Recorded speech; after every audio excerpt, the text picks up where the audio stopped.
So we're at Mini Bar, London, speaking to Matt Locke. You are here, you spoke about 4IP, which is, I guess, a new initiative, new fund you guys launching. Give us a brief intro about what you guys are trying to do.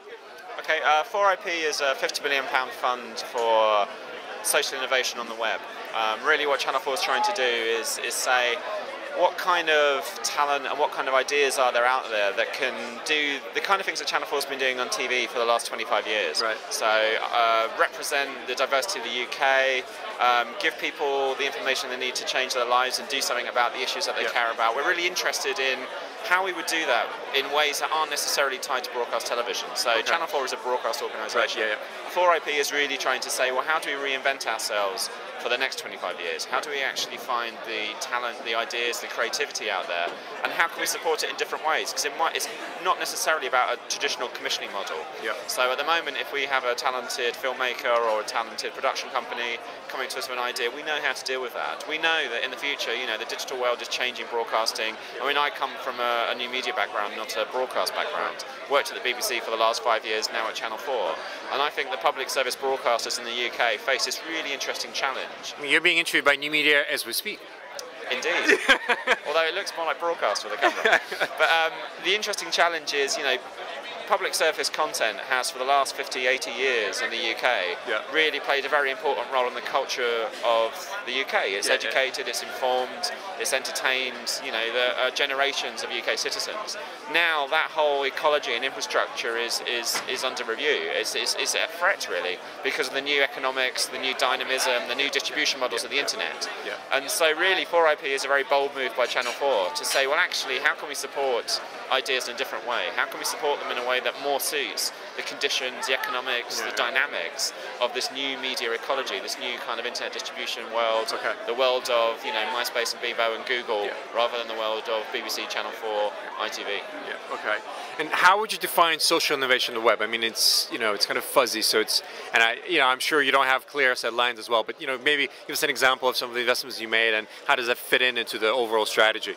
So within my own education budget, I've been at Channel 4 the last year spending the £6 million education budget for 14 to 19-year-olds on ideas which are in the same kind of area that 4IP will want to look at. And one of the investments we made was School of Everything. So School of Everything is a website that tries to connect people who have something they want to teach with people who have something they want to learn. It's trying to, in a way, do what the internet does brilliantly, which is essentially unpick the barriers to communication that exist in a non-digital world. So, informal learning normally means somebody putting an advert in the window saying I'm teaching, guitar, or I'm teaching Spanish or French or macrame or cooking or whatever.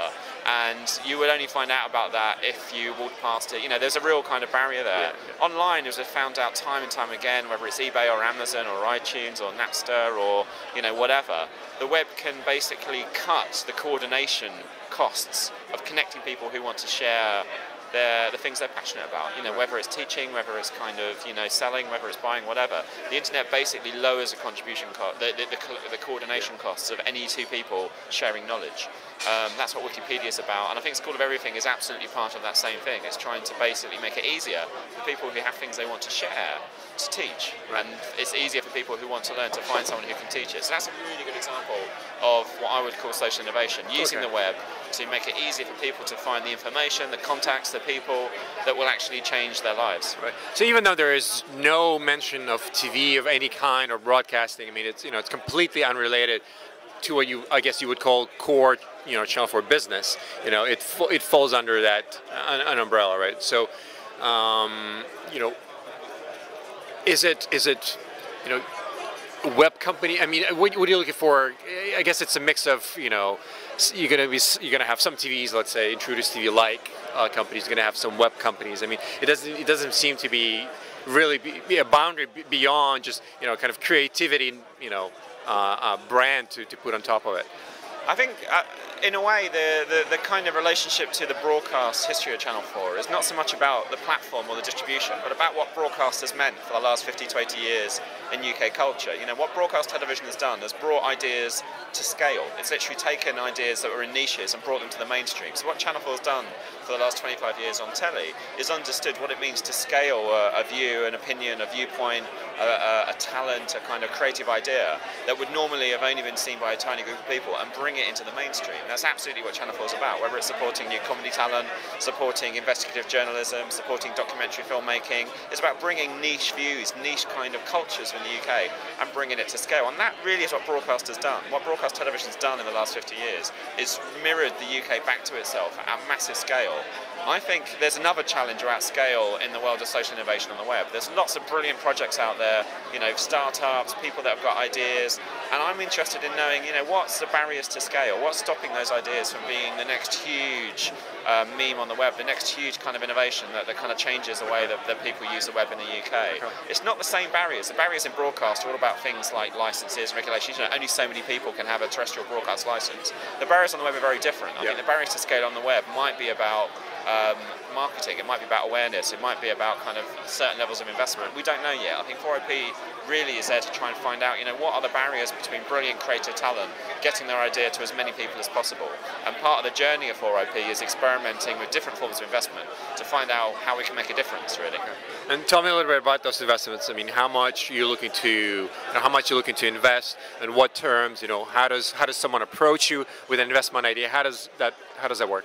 Well, really, it's a bit too early for us to say what those terms are going to be. I think we're going to be very flexible. In September, we'll be having the launch and we'll be announcing the criteria, the early criteria, and the ways in which we can engage. But I think we're going to learn and be flexible as we go along.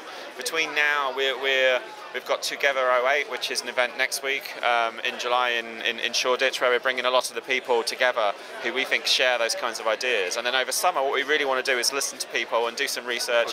We'll be announcing the head of 4OP in the next couple of weeks. That person and the digital commissioners that we based around the regions will be there as points of contact for people with ideas. And what we want to do over the summer is really find out what kinds of support people need and what kinds of criteria are going to work for them. We've got a lot of research and a lot of listening to do over summer, and then in September when we fully launch, we'll be out there with the criteria. So it's a bit early to say, because frankly we need to have conversations like this. You know, we need to talk to people like the people at Minibar here tonight and find out what they need. Yeah. Okay. So some of the details are yet to be worked out. I mean, you have the idea, you know, the money's there, but you know, maybe some of the, you know, rough edges still have to be done. And I think that's inevitable. I think you know, this is such a dynamic area that you can't kind of analyse it and say, right, we're only going to do this one thing. I think we're going to have to experiment. Channel 4 did exactly that in the early 80s. You know, it was given a platform of a channel, you know, a broadcast TV channel to play with, and for the first, you know, for the last 25 years, it's played with what that might mean. It's commissioned content, some of it's worked, some of it hasn't.